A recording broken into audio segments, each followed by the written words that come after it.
137 రోజుల జైలు జీవితం తర్వాత వల్లభనేని వంశీ గారు అయితే జైలు నుంచి విడుదలయ్యారు.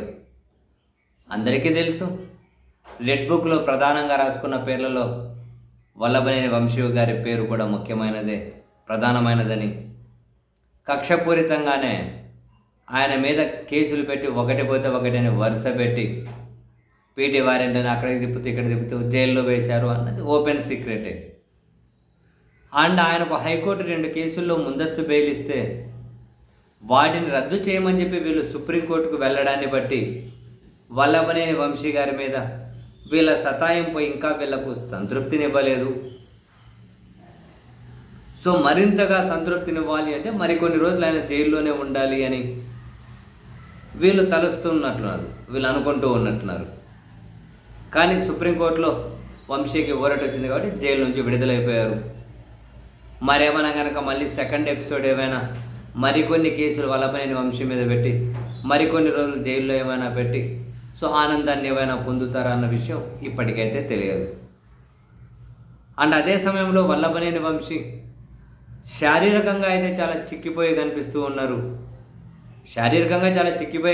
ఉన్నారు. కానీ మానసికంగా ఆయన పరిస్థితి ఏంటి? సో రాజకీయాల్లో ఉంటారా, రాజకీయాలు చేస్తారా, రాజకీయాలకు ఏమైనా కనుక దూరంగా ఉంటారా, కనీసం ఉంటే ఎన్ని రోజుల పాటు ఉంటారు? ఇటువంటి ప్రశ్నలు వినిపించే క్రమంలో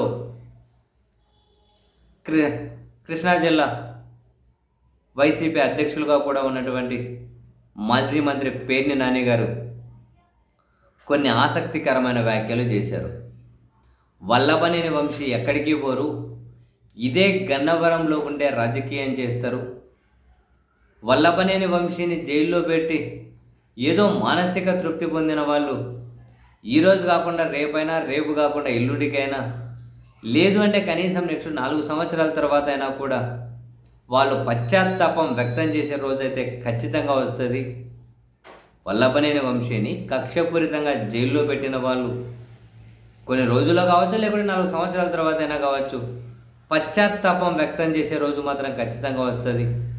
తనను జైల్లో పెట్టి వాళ్ళ పోయి వాళ్ళే తవ్వుకున్నారు. వంశీ భయపడి పారిపోయే వ్యక్తి కాదు, గన్నవరంలోనే ఉంటారు, గన్నవరంలోనే రాజకీయం చేస్తారు అని చెప్పి పేర్ని నాని గారు అయితే కామెంట్ చేశారు. సరే, తాను అన్నట్లే పేర్ని నాని గారు ఒక వైసీపీకి సంబంధించిన నాయకుడిగా కూడా వల్లభనేని వంశీ గారికి కూడా మంచి సన్నిహితులు, ఇద్దరు ఫ్రెండ్స్ లాగా కదా. సో ఈ క్రమంలో మరి సరే వల్లభనేని వంశీ కొన్ని రోజులు ఏమైనా ఆరోగ్యం ఉంటే అంత సెటరేట్ చేయించుకొని మళ్ళీ మనిషి కాసింత శారీరకంగా తయారై అప్పుడు గన్నవరంలోకి వెళ్ళి ఫీల్డ్లోకి వెళ్ళి రాజకీయం చేస్తారా? మామూలు వంశీ చాలా దూకుడుగా ఉంటారు, రాజకీయం కూడా చాలా దూకుడుగానే చేస్తూ ఉంటారు. మరి ఇప్పుడు జైలు జీవితం ఏమైనా వంశీలో మానసికంగా మార్పు తీసుకొని వస్తుందా అని గన్నవరం ప్రజలతో పాటు రాష్ట్ర ప్రజలు కూడా అనుకునే క్రమంలోనే పేర్ని నాని గారు చేసిన కమెంట్స్ అయితే ఇంట్రెస్టింగ్గానే ఉన్నాయి. చూడాలి మరి. పేర్ని నాని గారు చెప్పినట్లు గన్నవరంలోనే ఉండి రాజకీయాలు